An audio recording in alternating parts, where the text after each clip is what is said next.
Bonjour à tous, merci d'être venus.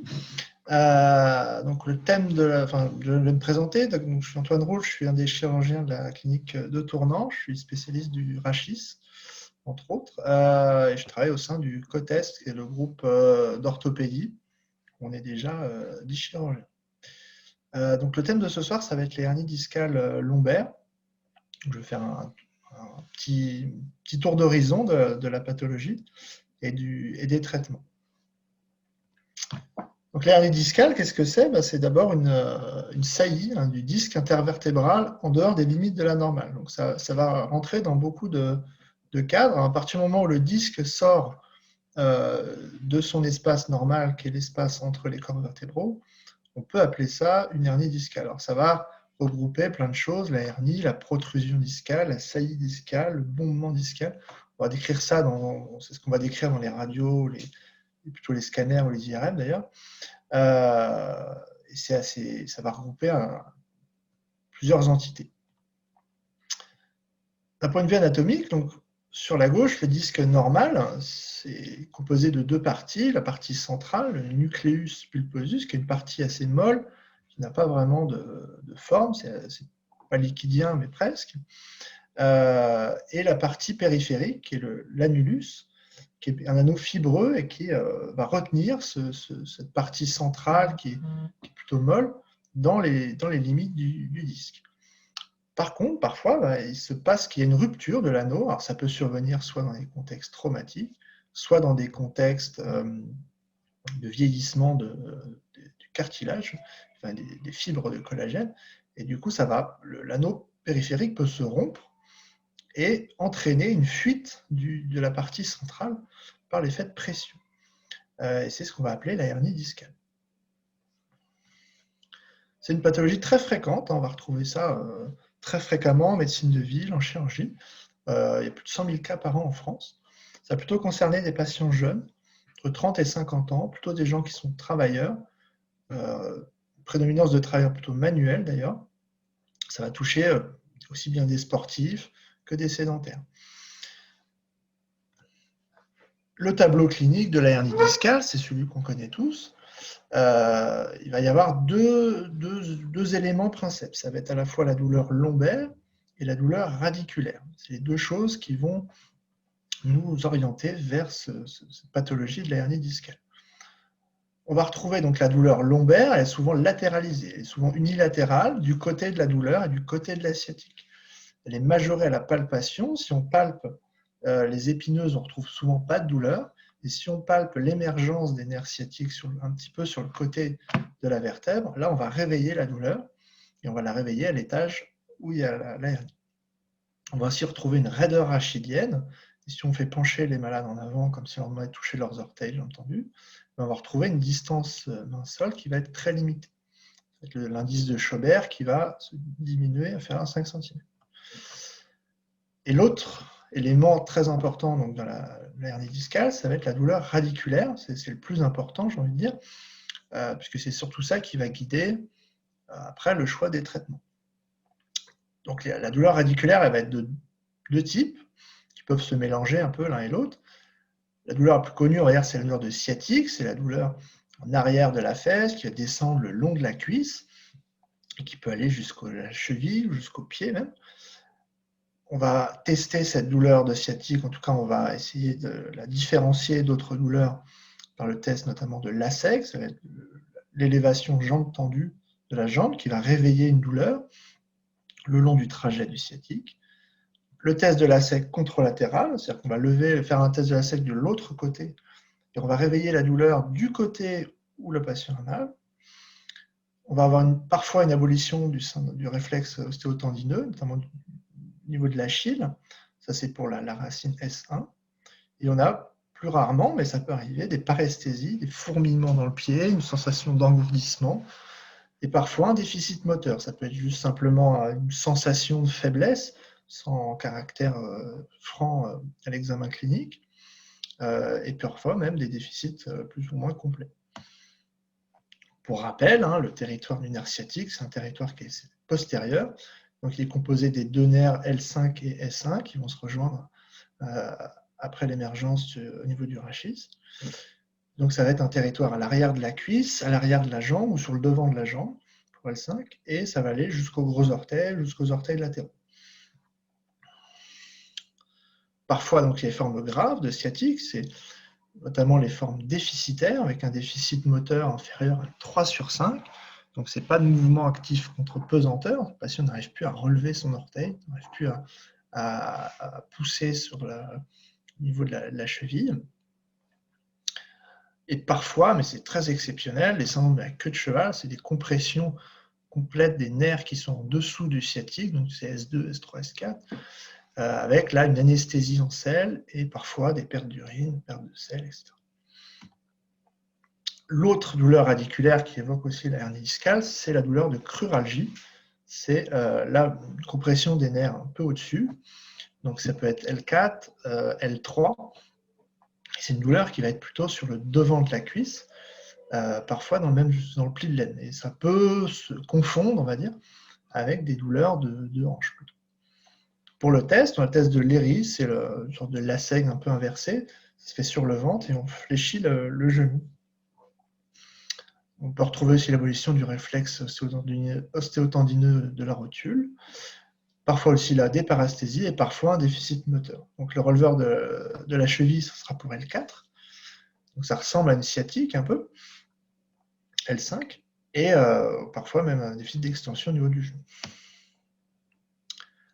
Dès qu'on a ces éléments cliniques, il faut évoquer quand même la hernie discale et ne pas hésiter à demander des examens d'imagerie.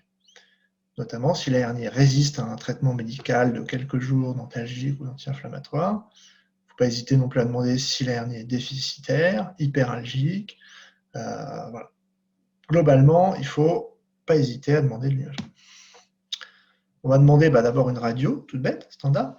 L'intérêt, ce n'est pas tellement de voir la hernie, parce qu'on ne la verra pas sur la radio, mais on va voir d'autres choses, notamment des problèmes dégénératifs au niveau du dos. Ça peut être le spondylolisthésis, des scolioses, de l'arthrose. Bref, d'autres diagnostics qui vont aussi parfois donner des douleurs de sciatique, mais qui ne vont pas être spécifiquement de la hernie. On peut aussi faire donc un scanner. C'est un examen qui est plutôt facile d'accès. Et en partie molle, on voit assez bien les hernies.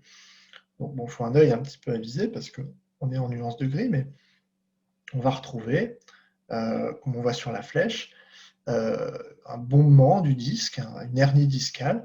Dans le canal, on voit que c'est la partie un petit peu gris-blanc. Ça, c'est la partie du disque qui est sortie et qui vient comprimer le fourreau dural qui est plutôt gris-noir un petit peu en dessous de la flèche. L'IRM, c'est souvent plus parlant parce que le contraste est meilleur et en général sur ces lésions de hernie discale où c'est plutôt des tissus mous, on voit en général assez bien. Là, on voit une belle hernie discale exclue. C'est un gros morceau de disque qui est sorti dans le canal, qui vient comprimer le fourreau dural, qui vient comprimer la racine nerveuse. Et donc là, on la voit assez bien, c'est la petite flèche bleue. Plus rarement, on peut demander d'autres examens, mais en pratique courante, on ne les demande pas. Ça peut être la saccoradiculographie. Donc ça, c'est l'examen de radiologie avec une injection de produit de contraste dans le fourreau dural. L'intérêt, là, c'est plus d'avoir des clichés dynamiques, parce qu'on va pouvoir faire des clichés à la fois en position debout, en position assise. C'est assez rare qu'on demande ça dans les hernies discales, on demande plutôt ça dans les problèmes de canaux lombaires étroits, même si ça reste quand même un examen un petit peu désuet avec les programmes d'imagerie. Et puis l'électromyogramme, c'est un examen donc, de la conduction des nerfs, à la fois en sensitif, parfois en moteur. Et l'intérêt, c'est de tester un déficit préopératoire. L'intérêt, c'est plutôt en cas médico-légal, c'est d'avoir une trace, on va dire, préopératoire, surtout s'il y a un risque de non-récupération derrière sur un déficit qui traîne déjà depuis plusieurs semaines, par exemple. Voilà, c'est plus pour se protéger, entre guillemets. Ça n'a pas tellement de rôle pour la prise en charge.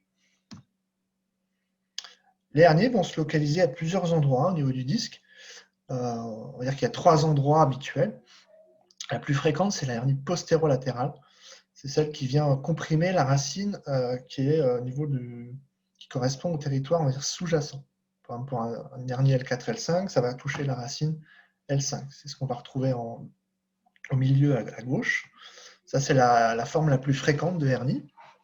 Donc, elle est souvent unilatérale. Elle va toucher donc, la racine à l'étage du disque, enfin de la vertèbre sous-jacente, donc L5 par exemple pour un L4, L5. Et ça, c'est celle qu'on verra le plus. Il y a les hernies médianes ou centrales. Celles-là causent rarement des douleurs radiculaires. Elles sont souvent lombalgiques, causent mal au dos et vont causer parfois des douleurs radiculaires, parfois bilatérales, quand elles ont un gros volume. Mais quand elles sont de petits volumes, souvent elles ne vont pas entraîner de symptômes radiculaires.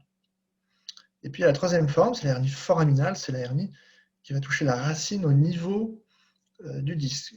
Donc ça va être, par exemple, pour L4, L5, va toucher la racine L4 au niveau du foramen, au niveau de sa sortie de la vertèbre. Donc elles sont souvent très latéralisées. Donc il faut bien regarder aussi à l'extérieur du foramen pour essayer de... Parfois on passe à côté. C'est souvent, c'est-à-dire ces hernies foraminales qui sont responsables des cruralgies. Et puis, il y a une quatrième forme, on va dire, c'est l'hernie migrée. C'est la hernie qui est complètement sortie du disque et qui va descendre, parfois en dehors, mais plus souvent en dedans, du ligament intervertébral postérieur commun, et qui va glisser soit en bas, soit en haut de la vertèbre, et qui va aussi entraîner des douleurs radiculaires. Le traitement. Donc, la majorité du temps, on va essayer de les traiter médicalement. C'est suffisant, on va dire, dans 80% des cas, la hernie discale peut être traitée médicalement. On va utiliser des traitements antalgiques habituels, ça va être le palier 1, des paliers 2. On évitera quand même la morphine. Et puis des anti-inflammatoires non stéroïdiens et parfois des corticoïdes. Souvent, c'est ce qui est le plus efficace pour lever la douleur radiculaire. C'est des traitements plutôt courts. On n'essaiera pas de dépasser 15 jours, 3 semaines. On nécessitera un petit peu de repos, parfois un arrêt de travail. Souvent, c'est suffisant, parfois ce n'est pas suffisant, et si les symptômes persistent, on proposera probablement, si la forme n'est pas trop grave, une infiltration complémentaire. C'est une injection de corticoïdes, plus souvent en épidural, parfois en foraminal ou en articulaire, pour essayer de soulager le patient. Et puis, une fois la forme douloureuse vraiment passée et l'inflammation qui est un peu diminuée, on pourra démarrer des séances de kiné. En général, l'idée, c'est de faire un peu d'éducation du dos, de travailler les étirements et les gainages. Et puis, on peut reprendre progressivement, tranquillement, des activités sportives, notamment des sports avec des étirements comme le yoga, du pilate, de la natation, qui en général soulage pas mal les patients. Faut-il infiltrer de manière itérative? C'est une question. Souvent, on infiltre une fois, puis l'effet est modeste. Et on se demande, est-ce qu'il y a vraiment un intérêt à infiltrer une deuxième fois? Il semble, c'est une étude assez récente, 2018, sortie dans le JBJS, qu'il y ait un intérêt, a priori, à faire une deuxième infiltration, même s'il n'y avait pas de bénéfice, ou en tout cas pas un soulagement suffisant, après la première. Donc, ce n'est pas illicite de proposer une deuxième infiltration, même si la première n'a pas eu d'effet. L'autre versant du traitement, c'est le traitement chirurgical. Dans le traitement chirurgical, c'est essentiellement deux choses. Ça va être la dissectomie, c'est le traitement principe de la hernie classique, habituelle. On va juste aller enlever la partie du disque qui est sortie. On ne va pas enlever tout le disque, on va juste enlever un petit morceau de disque, ce qu'on arrive à attraper, entre guillemets, autour de la racine nerveuse, juste pour la dégager, pour la libérer. Dans des formes un petit peu plus sévères, où le canal est quand même assez comprimé, parfois on proposera des laminectomies, c'est-à-dire qu'en complément de la dissectomie, on va aller enlever une partie un petit peu en arrière de la vertèbre. Et donc, beaucoup plus rarement, parfois on proposera des arthrodèses ou des prothèses discales. Une arthrodèse, c'est une fusion de deux étages vertébraux. Là, ça sera plutôt dans des formes plus sévères ou des formes récidivantes. La dissectomie chirurgicale, on utilisera quasiment tout le temps la voie postérieure. On passera en arrière. On peut faire ça à ciel ouvert ou en mini-invasif. En pratique, ça ne change pas grand-chose sur le résultat et sur les douleurs. La voie mini-invasive a l'avantage d'être un petit peu plus séduisante, on va dire, intellectuellement.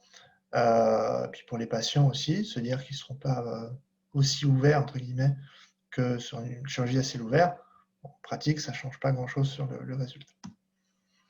Le malade, en général, est installé donc, sur le ventre. Donc le dos est dégagé et on contrôle la position, l'étage en tout cas opéré, avec un amplificateur de brillance. On s'aide en général d'un grossissement optique, donc soit des lunettes chirurgicales, soit d'un microscope.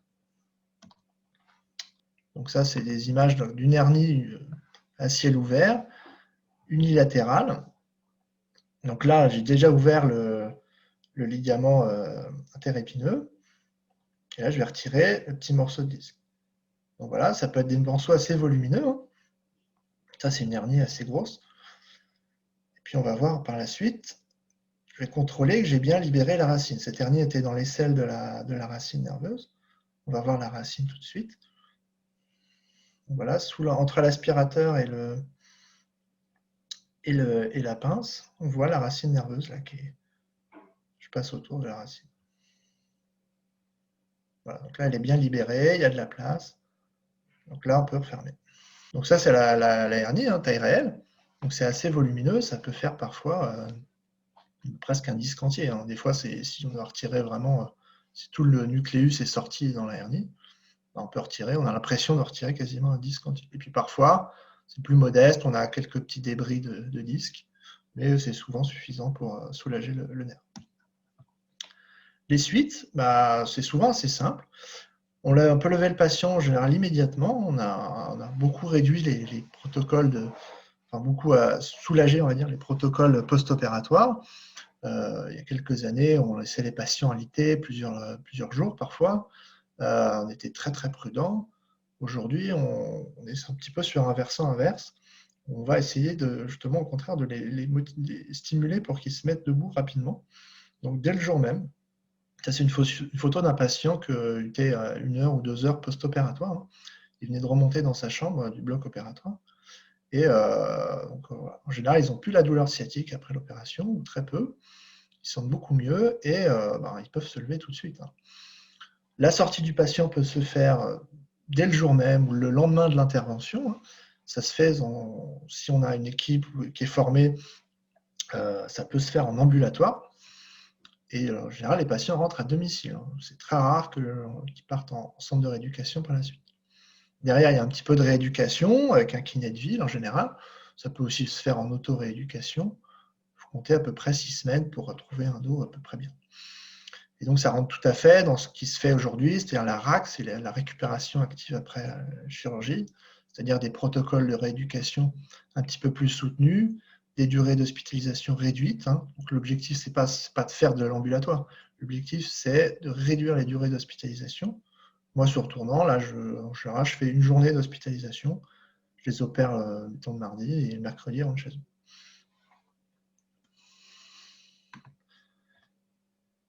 La cicatrice, donc ça, c'est une dissectomie ciel ouvert, hein, classique. Vous voyez, ce n'est pas une très grosse cicatrice, à peu près 3-4 cm, 4-5 cm. Parfois, donc, je disais, on peut être amené à faire en complément, en association de la dissectomie, une laminectomie, c'est-à-dire qu'on va enlever une partie en arrière de la vertèbre, qui est une partie non portante, qui n'a pas de rôle fonctionnel, si je puis dire, qui est l'épine et la lame de la vertèbre. Ça me permet de libérer le canal complètement, de libérer le fourreau dural et d'avoir plus de place. Ça va être intéressant dans les hernies, grosses hernies volumineuses, qui vont obstruer le canal et qui vont créer souvent comme un syndrome de canal lombaire étroit, avec souvent des douleurs bilatérales. Par exemple, là, c'est une hernie, une grosse hernie exclue, vous voyez qu'il a obstrué complètement le canal.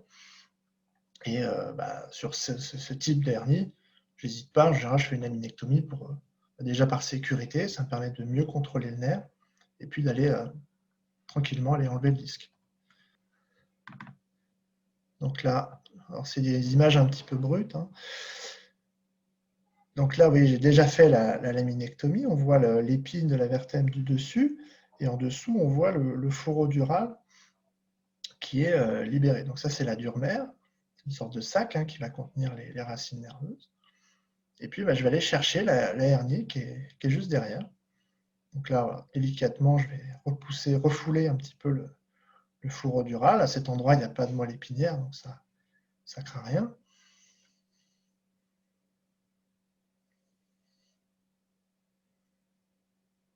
Donc là, un petit peu, voilà, on aspire un peu le sang. En dessous, c'est un petit peu flou, mais on voit qu'il y a quelque chose sous la durmelle. Et là, avec la pince, je vais aller chercher la hernie.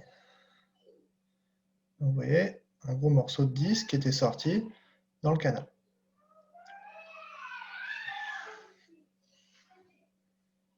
Donc voilà, le canal est bien libéré là. Ça saigne pas, et puis on va pouvoir refermer. Donc, je vous ai dit, parfois dans la chirurgie, on est amené à faire d'autres gestes, parfois donc des arthrodèses, des prothèses discales. C'est plus rare.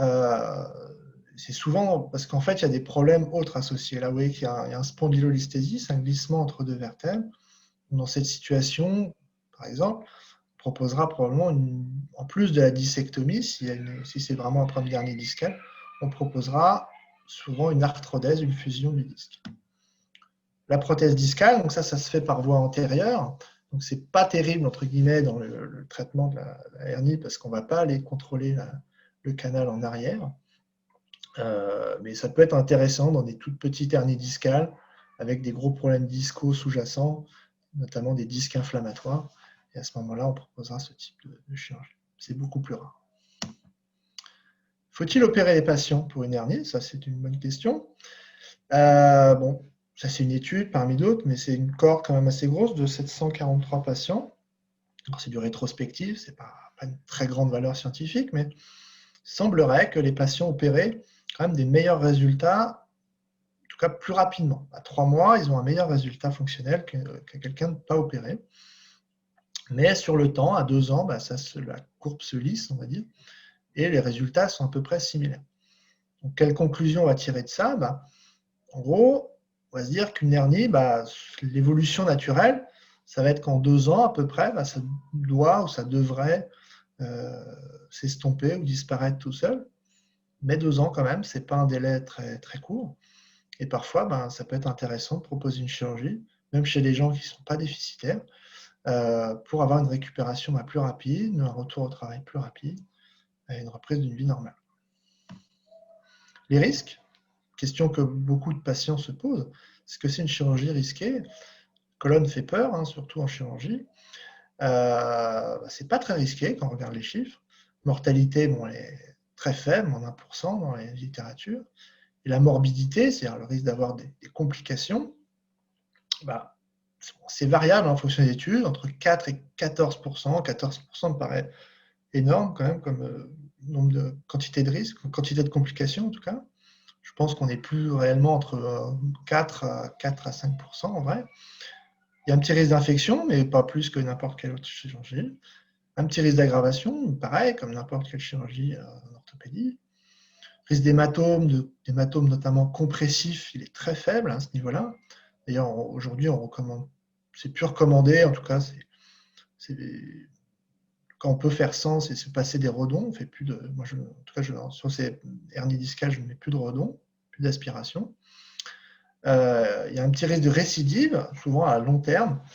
Moi, je préviens le patient entre 4 et 5%. Parfois, ça peut arriver parce qu'il va rester du disque, je ne vais pas tout enlever, donc il y a un petit risque. Et puis un petit risque de brèche durmérienne, d'ouvrir le sac dural. Bon, souvent, c'est quand même assez rare, mais ça peut arriver. Si ça arrive, c'est souvent très bénin et les gens ne s'en rendent même pas compte. En conclusion, ça reste une pathologie quand même très fréquente. Le traitement médical, on l'essaye dans la plupart du temps. On n'hésite pas à faire même des infiltrations s'il y a besoin. Et puis, le traitement chirurgical, il ne faut pas hésiter non plus à le proposer chez des gens jeunes, actifs, qui veulent reprendre rapidement, qui ne veulent pas rester 6 mois ou 1 an avec des douleurs de sciatique qui reviennent, parce que ça marche bien, parce que les risques ne sont pas très élevés. En général, quelques jours, quelques semaines après une chirurgie, les gens peuvent reprendre une vie à peu près normale. Merci. Au revoir. Bonne soirée.